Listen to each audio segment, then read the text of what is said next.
So children, in the last lecture we have studied what is meant by postulates.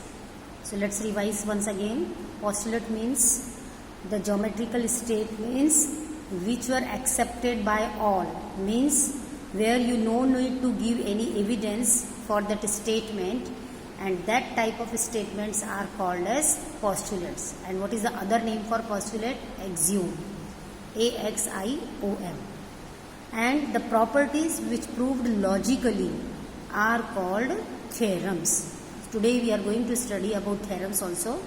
And what are the some of the Euclid's postulates? In the last lecture, that also I explained you that there are infinite lines passing through a point.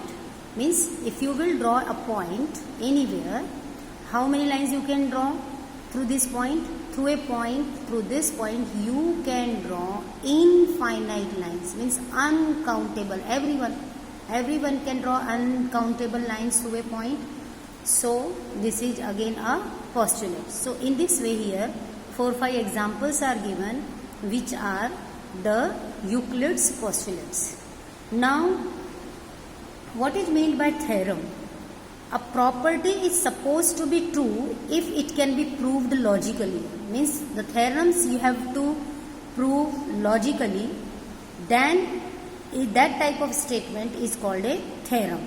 So the logical argument made to prove a theorem is called the proof.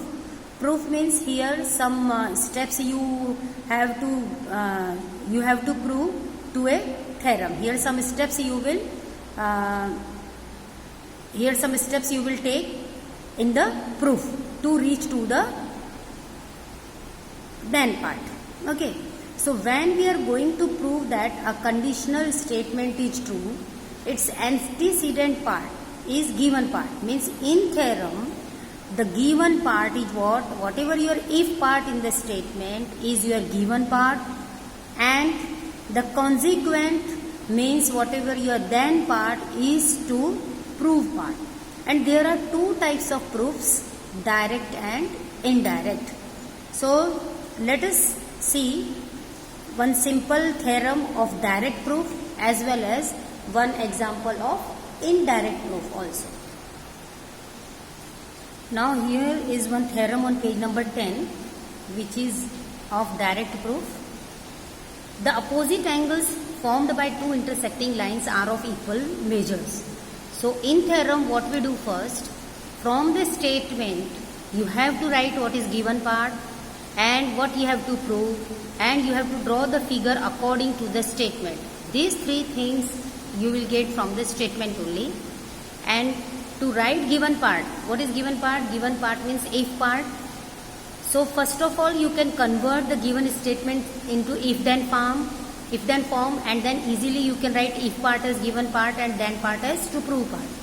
So what you have to prove here, that the opposite angles which are formed by two intersecting lines are of equal measure. Whatever the opposite angles that are of equal measure, that you have to prove. And to prove this, what he has given to you? He has given in the theorem two intersecting lines. So it means what is given? We have given that two lines are intersecting lines, and you have to prove that opposite angles which are formed by two intersecting lines are of equal measure. So for that you need to draw the figure. With the figure it will be very easy to understand.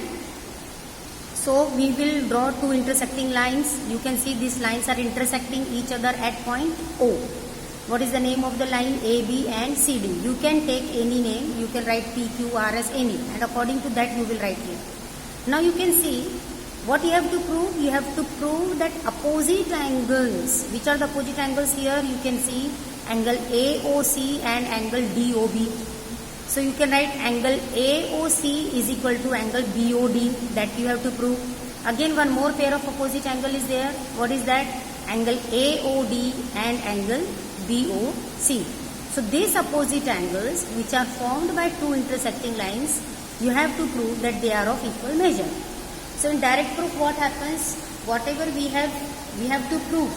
We prove it logically. We will take some steps. Okay, so see, here these are the two lines which are intersecting each other at O. Now let us write the proof. Proof means you have to prove. Whatever you have to prove, that we write in the proof. We have to write some few steps.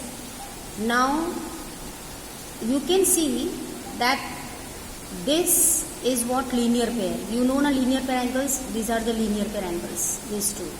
This is also linear pair, and you know sum of linear pair angle is always 180. So you see here angle AOC and COB is equal to what? 180. This is number 1, and we have to give the reason. In proof you have to give reason for each and every step in the theorems. Okay, angles in a linear pair. Now where you have stopped in the first linear pair angle, there you again start. You can see this is also a linear pair. So angle COB plus BOD is equal to what? 180. This is again angles in a linear pair. Give it number 1 and number 2. So in geometry generally what we do, if in any two steps right hand side is equal, then it will be considered as left hand side is also equal. So here you can see the right side of first and second is 180, 180, both are equal. So from 1 and 2, what you are getting, its left hand side is also equal. So you have to write left hand side of this is equal to left hand side of this. Now when you see this step, you will find that this angle BOC and angle BOC on both the sides is equal. So when you simplify this, it will get cancelled. As you know, suppose you have this example 2 is equal to 2 plus 3. So you can see here 2 and here 2. You can simplify. So it will be 0. So what is left now? Angle AOC is equal to angle BOD. So how you got this? After the elimination of BOC. We have eliminated it.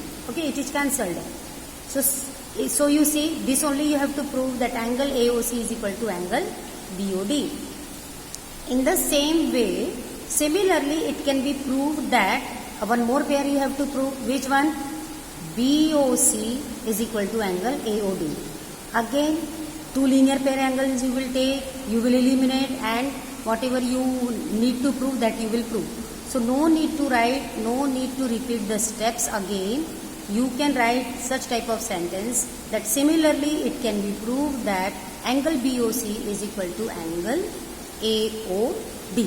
So this is an example of a direct proof where whatever it is given, we logically we reach to whatever you have to show or whatever you have to prove. Now indirect proof. What is meant by indirect proof?